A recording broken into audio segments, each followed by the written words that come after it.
This video is sponsored by SPO Digital Marketing. So, more details, contact WhatsApp. Skip பண்ணாதீங்க பெரிய தப்பு. தினம் 300 ரூபாய் சம்பாதிக்க அரிய வழி. இன்ஸ்டாகிராம், ஃபேஸ்புக் பயன்படுத்த தெரிந்தால் போதும். Content post and content publishing மூலமா தினம் 300 ரூபாய் சம்பாதிக்கலாம். இந்த வேலை செய்ய 5 நிமிடம் போதும். ஒரு training support, group communication support, all language customer life time support, முக்கியமா சொந்தமா ஒரு பிசினஸ் ஸ்டார்ட் பண்ற அளவுக்கு உங்களால கற்றுக்கொள்ள முடியும், சம்பாதிக்க முடியும். இந்த வேலை வாய்ப்பு வழங்குவது 5 வருடத்துக்கு மேல ரன் ஆகிட்டு இருக்க நம்ம தமிழ்நாட்டு company school of business organisation private limited. மேலும் விவரங்களுக்கு டிஸ்கிரிப்ஷன்ல கொடுத்திருக்க நம்பருக்கு வாட்ஸ்அப் பண்ணுங்க.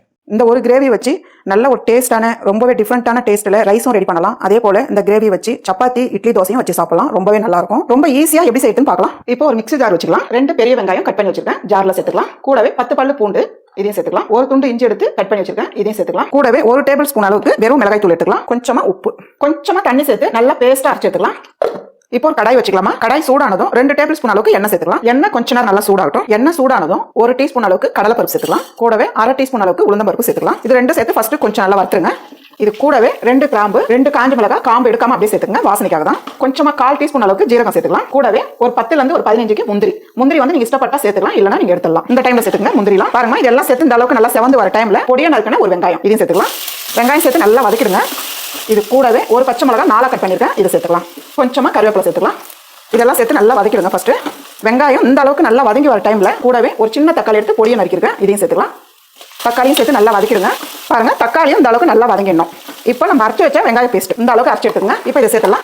இந்த பேஸ்ட் சேர்த்து நல்லா ஒரு 5 நிமிஷத்துக்கு நல்லா வதக்கிடுங்கம்மா. ஃபர்ஸ்ட் மிளகாய் தூள், பச்சை வெங்காயத்தோட வாசனை போகணும், அது வரலாம் நல்லா வதக்கிடுங்க. இது வதங்கும் போதே கொஞ்சமா தண்ணி சேர்த்து மிக்ஸி ஜாரும் கழுவி ஊற்றிடுங்க. ஏன்னா தனியாக கழுவி ஊற்றும் போது அதில் மிளகாய் தூள் வாசனை வரும்.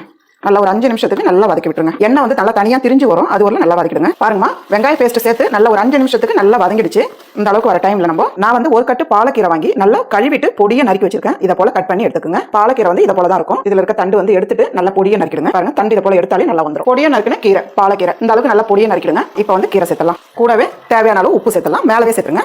இது கூடவே கொஞ்சமா பட்டர் எடுத்துருக்கேன். நீங்க வந்து பட்டர் வந்து இஷ்டப்பட்டா சேர்த்துக்கலாம், இல்லனா விட்டுடலாம். பாலக்கீரைன்றதுனால நான் வந்து கொஞ்சமா பட்டர் சேர்க்கிறேன். இதெல்லாம் சேர்த்து நல்லா கலந்து விட்டுருங்க. இந்த மாதிரி கிரேவி எந்த கீரை வேணாலும் செய்யலாமான்னு கேட்டீங்கன்னா சிறுகீரை செய்யலாம், ரொம்ப நல்லா இருக்கும். அதே போல பொன்னாங்கண்ணி கீரையும் செய்யலாம், வெந்தய கீரையும் செய்யலாம், பாலக்கீரையும் செய்யலாம். நம்ம வந்து தனியா கீரை வேக வைக்கும் போது தான் கீரை வந்து மூடக்கூடாது. இதை போல வந்து மசாலா எல்லாம் சேர்த்து வேக வைக்கிறேன்னா கீரை வந்து ஒரு 2ல இருந்து ஒரு 3 நிமிஷத்துக்கு மூடி வைக்கலாம். அடுப்பத்தை வந்து குறைச்சு வச்சுட்டு மூடி வைங்கம்மா. ஒரு 3 நிமிஷத்துக்கு மூடி வைக்கலாம். பாருங்க நான் வந்து ஒரு 3 நிமிஷத்துக்கு மூடி வச்சிருக்கேன். 3 நிமிஷத்துக்கு மூடி வைக்கும் போது அடுப்பத்தை வந்து ஃபுல்லா வைக்காதீங்க, ஃபுல்லா குறைச்சிட்டு வைங்க. கீரை வந்து அப்படியே இருக்கு பாருங்க, நல்ல ஒரு கிரீன் கலர் அப்படியே இருக்கு பாருங்க.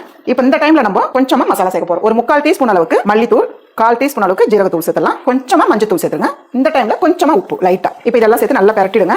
மல்லித்தூள்லாம் சேர்த்துட்டு நல்லா 1 நிமிஷத்துக்கு இருந்தாலே போதும், அதிகம் தேவையில்ல. பாருங்கம்மா மல்லித்தூள் சேர்த்து 1 நிமிஷத்துக்கு ஆயிடுச்சு. நம்ம சேர்த்துக்க எண்ணெய் பட்டர்லாம் வந்து நல்லா வெளியே வந்திருக்கு பாருங்க, எவ்வளவு சூப்பரா இருக்கு பாருங்க. இதே போல கிரேவி நீங்களும் வீட்டில் செஞ்சு பாருங்க. இதுல இருந்து கொஞ்சம் கிரேவி நம்ம எடுத்து வச்சிடலாம், ஏன்னா சப்பாத்திக்கு சாப்பிடலாம், ரொம்பவே நல்லா இருக்கும். இது அப்படியே இருக்கட்டும். சாப்பாடு வந்து நல்லா உதிரியா வடிச்சிருங்கம்மா. எந்த ரைஸ் இருந்தாலும் பரவாயில்ல, ஆனா வடிக்கிறது மட்டும் இந்த அளவுக்கு நல்லா உதிரியா வடிச்சு எடுத்துங்க. இப்போ கொஞ்சம் கொஞ்சமா சாப்பாடு சேர்த்து நீங்க நல்லா கலந்து விட்டணும். எவ்வளவு சாப்பாடு வச்சுக்கிறீங்களோ அதுக்கேற்ற மாதிரி கிரேவி வச்சுக்கோங்க. இப்போ இந்த டைம்ல அடுப்பு ஆன் பண்ணிட்டு அடுப்பத்தையும் ஃபுல்லா குறைச்சிடுங்க. ஃபுல்லா குறைச்சிட்டு ரைஸ் சேர்த்து நல்லா கலந்து விடுங்க.